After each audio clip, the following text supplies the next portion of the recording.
सातारमधून आलो कसं वाटलं काय गाडी दिसतानाच कॉम्प्रोमाइज करायचं काय राहतं कारण टायर घेत नाही गाडी तुम्हाला म्हणजे ग्राहकाला पाहिजे ती या गाडीत इंटेरियर कसं वाटलं आपलं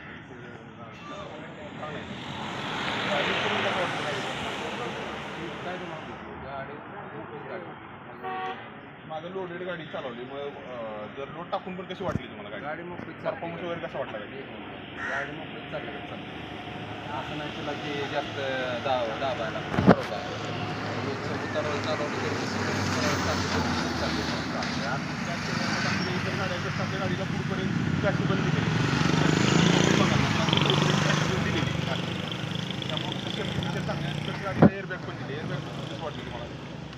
नवीन आता नवीन ह्याच्यात नवीन केलं त्याला त्या गाडीत काय ते आता ग्राहकाला पाहिजे बरं पाहिजे चालेल